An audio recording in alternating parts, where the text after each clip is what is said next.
Merci. Juste, donc, j'ai remis pour l'organisation interne par rapport à ce format qui est un format via l'outil Zoom.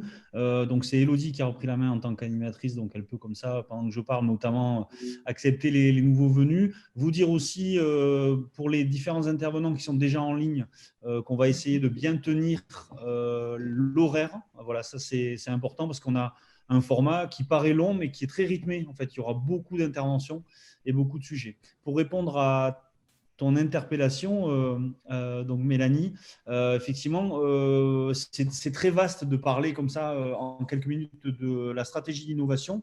L'enjeu et le choix du sujet aujourd'hui, c'était de se demander finalement avec une vision très court-termiste et plutôt une posture de séquence de l'innovation, comment on pouvait s'organiser, notamment dans le cadre d'une crise comme la crise qu'on est en train de vivre depuis quelques mois, comment l'innovation pouvait nous amener à traverser cette crise de manière professionnelle la plus réactive et efficiente possible. Donc ça, c'est l'approche à très court terme. On va parler plutôt de réaction face à de nouvelles contraintes.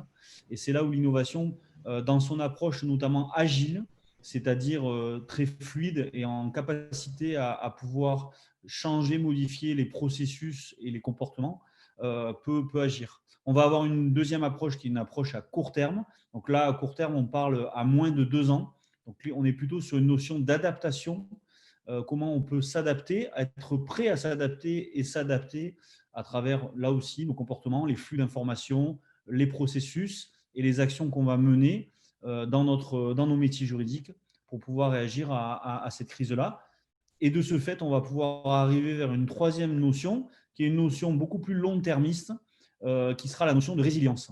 Donc, comment on va pouvoir transformer le processus, le métier, les filières, les outils, les modes de fonctionnement. On le voit, hein, le télétravail était quelque chose qui était assez anodin. Bah, c'est en train de s'installer par la force des choses et il ne s'installera pas à 100%, mais il s'installera pour un certain nombre de, de professionnels divers et variés, dont bien sûr ceux de vos métiers autour de tout ce qui est métier juridique. Voilà, on va le voir. Alors aujourd'hui, on aura un focus. Souvent, quand on parle d'innovation, on pense à la tech, la technologie. Pourquoi? Parce que c'est extrêmement lié au phénomène de la start-upisation, de la digitalisation. Donc, la deuxième notion, au-delà de la notion de la séquence réaction, adaptation, résilience, c'est la question de savoir si innover, c'est forcément être dans l'innovation technologique. La réponse est non, bien évidemment. On peut innover, oui, en termes de technologie, mais aussi on peut innover par l'humain, par les comportements, par l'innovation, on va dire, ne serait-ce que managériale, mais aussi du processus d'intelligence.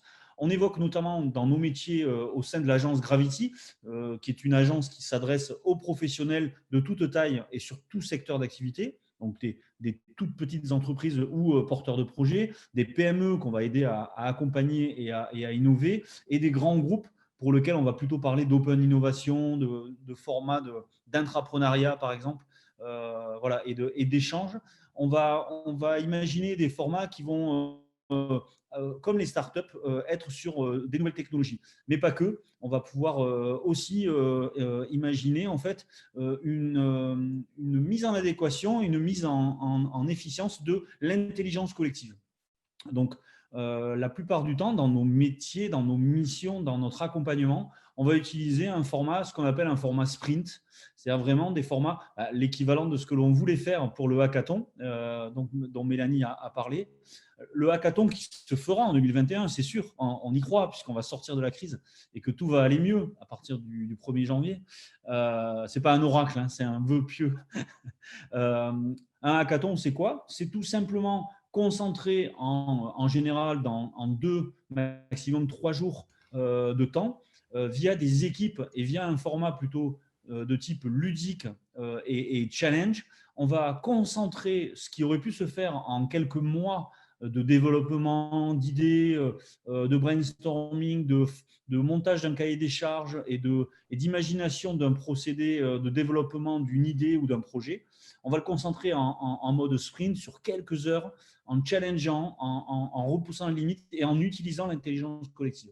Voilà, donc je ne vais pas expliquer ce qu'est un hackathon aujourd'hui, mais c'est représentatif. C'est pour ça que l'idée était très intéressante de le tester au niveau de l'incubateur du barreau.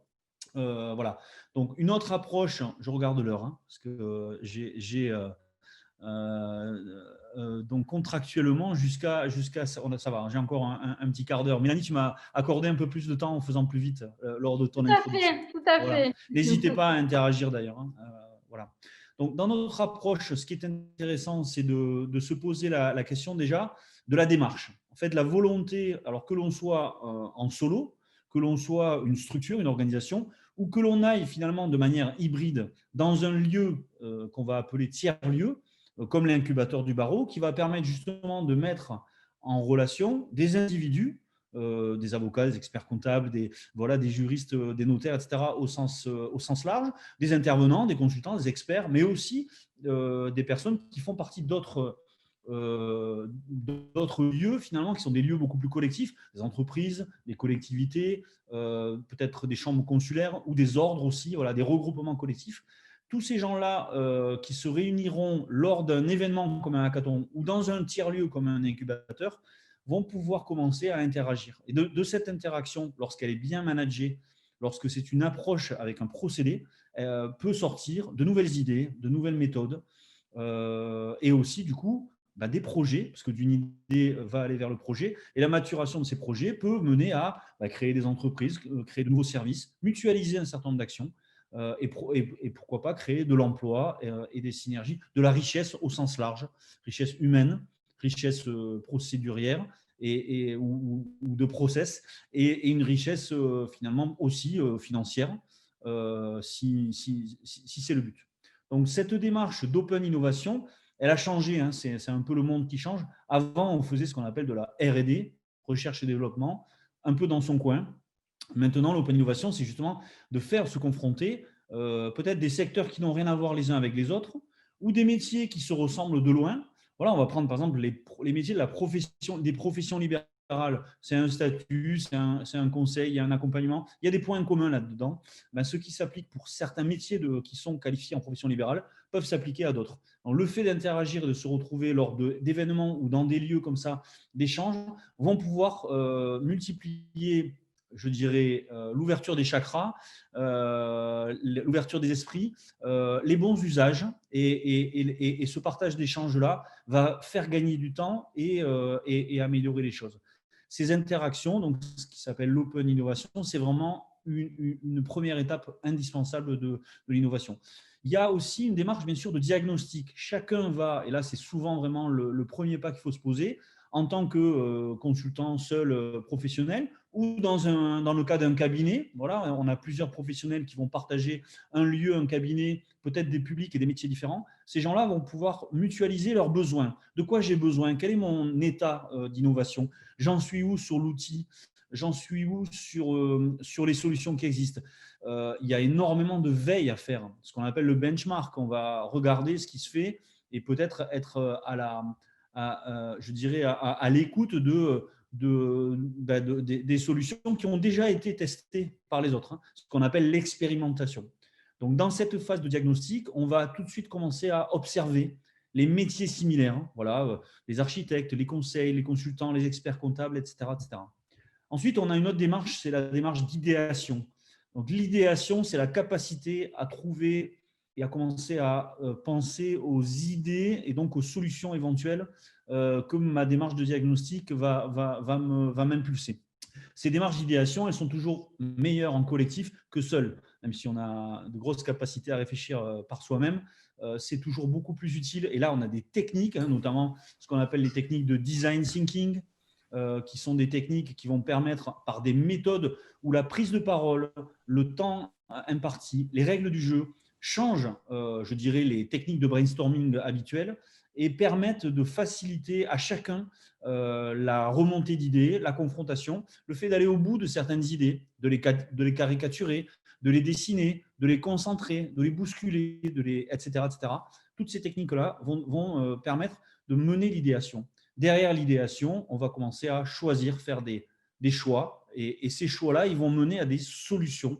C'est-à-dire qu'on va pouvoir avoir des choix qui sont des choix de l'ordre de la posture. Oui, je décide qu'il est temps d'innover dans mon cabinet, d'innover au sein de l'ordre des experts comptables, d'innover auprès de mes clients pour pouvoir apporter le bon usage. Mais comment je le fais? Soit je crée quelque chose qui n'existe pas, soit je fais la veille et j'utilise des solutions et des outils qui vont me permettre de mener à bien cette innovation-là, cette nouvelle politique. Donc là-dessus, bien évidemment, et c'est une des questions que on s'est posé en préparant cette thématique, notamment avec Mélanie, François, Élodie. La question, c'était est-ce que innover, c'est forcément digitaliser? Alors, j'ai envie de dire oui et non. Oui, parce qu'il est évident que la digitalisation va permettre la mutualisation, va permettre d'être beaucoup plus efficace dans un certain nombre de comportements, notamment dans la distanciation qu'on peut avoir, dans le partage collectif, dans la co-construction d'un document. Je vais donner un exemple très évident. Vous avez un projet, et on a besoin finalement de collaborer avec des gens qui ne sont pas forcément sur place. Là, tout de suite, au lieu de chacun attendre de trouver le bon créneau pour pouvoir se rencontrer ou de travailler dans son coin, on va utiliser les outils collaboratifs, à la fois sur le cloud, dans les échanges d'idées, dans la construction des projets, dans la mutualisation de tout ce procédé-là pour pouvoir innover et amener ce projet. Ensuite, on va passer à une autre notion. Une fois qu'on aura vu toutes les solutions existantes, on va aborder une autre thématique très importante dans l'innovation, c'est le phénomène de l'écosystème. C'est exactement donc, ce que des tiers-lieux comme l'incubateur du barreau, tous les lieux de coworking, les incubateurs, les campus, les universités, mais également maintenant les grands groupes et les grosses sociétés peuvent favoriser. C'est une espèce de canopée, un lieu comme ça, écosystémique, dans lequel les profils, les tailles, les acteurs complètement protéiformes vont vouloir se croiser. Donc nous, c'est au sein de l'agence Gravity, c'est vraiment notre ADN, c'est de pouvoir faire se confronter des étudiants, des experts, des consultants, des contributeurs, des mentors, des acteurs du privé, du public, mais aussi des gens qui ont vécu l'échec ou qui ont vécu le succès, des gens qui sont très dans l'outil, qui sont là aussi pour tout simplement mettre en avant des solutions qu'ils ont à proposer, etc. etc. Et cet écosystème-là, les grands groupes l'ont compris, ils sont énormément maintenant en contact avec les startups. Pourquoi? Parce qu'en se confrontant à des gens qui ont trouvé des solutions, et on en parlera tout aujourd'hui, toute cet après-midi avec les Legal Tech et avec ces solutions les uns et les autres, forcément, on va gagner du temps parce qu'on se rend compte qu'au lieu de moderniser un service d'un grand groupe, on va pouvoir utiliser une solution qui est déjà pensée par une startup et venir la fondre dans le système professionnel en question. Voilà, donc ça, c'est vraiment quelque chose de très bénéfique et qu'il faut encourager. C'est complètement la raison pour laquelle on est en synergie depuis de longues années avec François, Giraud, avec Mélanie, et qu'on discute, et Élodie, pour pouvoir amener cet ADN-là finalement d'échange écosystémique et d'usage de bonnes paroles. Voilà, donc je finirai à un moment donné, au-delà de ce discours-là, très sur la posture et la démarche, sur quelque part arriver à digitaliser et à arriver à des outils très concrets. On va parler de digitalisation sur le fond et sur la forme. La digitalisation sur le fond, c'est bien évidemment tout ce qui est dématérialisation. C'est fondamental dans les métiers du conseil et du juridique. Qu'est-ce qu'on va faire de la documentation? Qu'est-ce qu'on va faire des données, ce qu'on appelle la data et la big data? Comment on va pouvoir utiliser l'intelligence artificielle, à la fois sans prévenir, à la fois l'orchestrer pour qu'elle puisse répondre de manière plus rapide à un certain nombre de questions et donc faire un gain de temps et d'énergie pour les professionnels que vous êtes. Comment on va pouvoir utiliser, pourquoi pas demain, la réalité virtuelle pour pouvoir simuler des scènes de la vie juridique quotidienne, pourquoi pas un procès, une prise de parole, une préparation de démarche, un conseil lorsqu'on est, je sais pas, en cabinet d'expertise comptable ou autre. comment on va pouvoir utiliser des outils marketing et de digitalisation beaucoup plus accessibles et moins compliqués, que sont par exemple un CRM, c'est-à-dire un logiciel de gestion de ses clients, voilà, qui sont, comment je peux les contacter, comment je peux leur envoyer des informations, être dans un processus d'échange avec eux, comment on va pouvoir faire du personal branding, c'est-à-dire finalement orchestrer son savoir-faire, sa compétence dans les réseaux sociaux pour essayer de maintenir et de rendre performante l'image que l'on peut avoir, le discours, mettre en valeur ses compétences. Peut-être qu'on est intervenant dans des organismes de formation où on peut mettre en avant sa pédagogie. On peut peut-être aussi utiliser tous ces outils-là pour partager la gestion de ces projets lorsqu'on est une legal tech, pour expliquer le back-office, hein, de tout ce qui se passe pendant ces histoires-là et pendant ces projets-là. Sur la forme, la digitalisation va pouvoir aider à, comme aujourd'hui, à organiser un événement, à faire de la formation à distance, bien évidemment, à poser la question de la présence sur Internet et quelque chose de fondamental aussi, bien sûr. On est dans un monde de réseaux sociaux multiples et variés. Or, ce qu'on appelle le social media manager, c'est quelqu'un qui va gérer son image, gérer son discours et orchestrer cette présence-là de manière professionnelle, avec des métiers qui touchent énormément à l'éthique. Donc, c'est encore plus particulier que lorsqu'on a juste un produit ou un service à vendre. Voilà un peu la toile de fond, Mélanie, de tous les sujets. Et j'en ai passé, bien sûr, c'est en 20 minutes chrono, donc c'est assez rapide. Ce qu'on peut dire aujourd'hui, là, et dans l'objectif de cet échange, c'est vraiment qu'on va avoir un certain nombre de profils différents. On va avoir des gens qui ont des solutions à proposer, certains qui sont dans des grands groupes, d'autres qui sont au service des professionnels qui sont là aujourd'hui.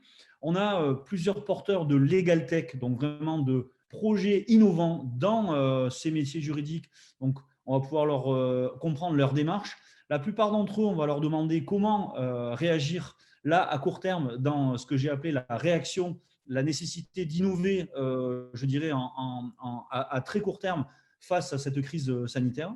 Et puis pour les autres, avoir une dimension un peu plus horizontale sur du moyen terme, savoir comment ils se positionnent sur des métiers qui ne sont pas les premiers à être venus à l'innovation. Et c'est ça qui est intéressant aujourd'hui.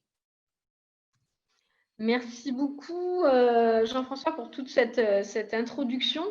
C'est vrai qu'il y a vraiment une grande importance, tu le redisais, sur tout ce qui est écosystème. Et j'en profite pour remercier tous nos partenaires qui nous soutiennent depuis notre création en 2018 et qui sont au rendez-vous à chaque fois qu'on organise des événements et qui nous soutiennent aussi financièrement. Donc, je profite de cet intermède pour les remercier parce qu'on a besoin d'eux pour pouvoir justement innover. Sans ces différents partenariats, on ne pourrait pas innover. Voilà, on a ce besoin et c'est vrai que c'est un peu une particularité au niveau de la profession d'avocat où on n'a pas toujours besoin d'avoir, même si on a besoin de partenaires dans la profession d'avocat aussi, mais l'incubateur a la particularité d'être vraiment extrêmement orienté vers l'extérieur et pas seulement sur la profession. Donc, voilà. Merci beaucoup pour cette présentation qui même si elle est rapide, quand même donne une bonne synthèse de toutes les démarches qu'il faut mettre en œuvre pour aller vers l'innovation et toutes les formes que ça peut prendre. Donc, je te laisse prendre la suite donc des événements et notamment accueillir. Alors, on est un tout petit peu en avance par rapport au programme. Donc, je ne sais pas si Olivier Chabot est déjà présent. Non, il n'est pas connecté. Il n'est pas connecté, Mélanie. Oui, c'est bien ce qui me semble, qu'il n'est pas encore connecté à cette heure-ci. Donc, je ne sais pas si tu aurais, avant de partir sur donc les intervenants, est-ce que tu aurais un conseil à donner à un avocat là, qui sera en train de nous écouter, qui serait un avocat en individuel ou dans un petit cabinet? Qu'est-ce que tu lui conseillerais de faire là maintenant s'il avait envie, voilà, à partir de juste après donc la fin de cet événement, qu'est-ce qu'il devrait faire en premier pour pouvoir entamer une démarche d'innovation concrètement, pratiquement? Alors que ce soit un avocat ou n'importe quel, comme je te le disais, profil comme ça, on peut qualifier vos professions, la profession libérale, comme étant une TPE, voilà, tout simplement, une très petite entreprise. Bon, bien évidemment, quand c'est des cabinets où il y a plusieurs confrères, ça commence à devenir une petite PME. Pour une TPE, ben, le mieux, c'est ce que je disais par rapport à la vertu de l'intelligence collective. Avoir une démarche d'innovation seule, ben, c'est tout simplement utiliser, on ne va pas réinventer la roue, et donc c'est de faire une démarche de veille, de venir auprès d'acteurs de l'innovation, alors soit des agences conseils, soit un lieu comme l'incubateur du barreau, qui va commencer lui-même à pouvoir lui faire gagner du temps dans son acculturation. En fait, on a besoin tout simplement de s'acculturer, de diagnostiquer, hein, comme je le disais, de faire de l'idéation, de trouver des solutions derrière et de mettre en œuvre, tout simplement. Donc, se l'appliquer à soi-même, bon, ça s'épargne de faire toutes les intelligences collectives, on est seul. Donc, pour cela et pour remédier à cette solitude-là, parce que c'est compliqué d'innover avec soi-même, hein, on le voit dans la vie personnelle, hein, c'est compliqué de changer de vie, de changer de mode de vie, voilà. Donc, souvent, on a besoin d'un coach, un prof de sport, un prof de musique, un coach voilà, de bien-être. Mais souvent, c'est en rencontrant les autres et en discutant qu'on décide de faire des petits changements. C'est la même chose en termes d'innovation.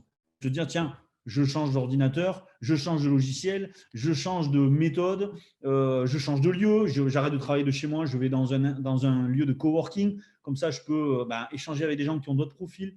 Voilà. Je pense que la solitude, c'est quand même le défaut, ou en tout cas le frein majeur face à cette nécessité d'innover et de se réinventer. Donc, je ne suis pas là pour faire la publicité de l'incubateur du barreau, mais Bah, c'est si, c'est bien. totalement Je te remercie, Jean-François. dans l'état d'esprit que d'échanger. Et c'est pour ça qu'il y a des grosses tendances d'ouvrir. On a parlé d'open space dans les années 70. En réalité, les gens n'étaient pas prêts. Il n'y avait pas la posture, il n'y avait pas l'état d'esprit. C'était plutôt pour cloisonner ou entasser les gens dans des lieux de travail. Maintenant, on est beaucoup plus dans une logique de mettre du sens à ces lieux-là et de venir s'acculturer. Voilà. Donc, Internet va pouvoir permettre d'ouvrir déjà l'état d'esprit pour venir écouter des podcasts, pour venir s'acculturer et s'informer sur ce qui peut se passer dans les branches. Il faut savoir aussi que tout simplement, les ordres des avocats, les ordres des experts comptables, etc., et les barreaux se mettent eux-mêmes à réfléchir collectivement aux choses. Donc, la première des choses, c'est de se tourner vers ses confrères pour savoir ce qu'ils font. Voilà, et de commencer finalement cette open innovation à titre comme ça collectif qui va s'appliquer individuellement. Il faut comprendre aussi que s'engager dans l'innovation, ça veut dire changer. Et changer, ça veut dire investir. Investir du temps, investir des outils, investir peut-être de l'argent ou des honoraires. Donc, c'est pour ça que c'est une posture et une démarche à la fois individuelle et collective qu'il est intéressant d'aborder de manière globale et réelle. C'est un peu comme quand on décide de déménager quelque part. Hein. Voilà, ça a des conséquences.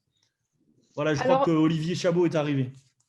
Ok, bah juste pour conclure par rapport à ce que tu disais, donc en résumé, adhérer à l'incubateur, aller faire un tour à l'espace coworking avocat pour rencontrer un peu d'autres confrères, voir comment de temps en temps se dire tiens, je vais passer une après-midi plutôt à l'espace coworking que dans mon cabinet pour voir un peu comment ça se passe ailleurs, aller participer à des formations autour des sujets côtoyer des réseaux économiques aussi qui sont en dehors peut-être de la filière pure et dure pour pouvoir s'ouvrir, aller dans des lieux comme ça où il y a des événements de réseaux économiques sur des thématiques comme ça, et puis rencontrer des agences comme Gravity, mais ça, je n'avais pas forcément prévu. Et du coup, effectivement, et si vraiment on a envie de rentrer dans une démarche et qu'on ne sait pas trop par où commencer, on peut aussi solliciter une agence comme Gravity qui va finalement apporter un coaching et une méthode pour pouvoir identifier est-ce qu'il y a un sujet d'innovation, une problématique particulière qui peut être un point de départ pour démarrer une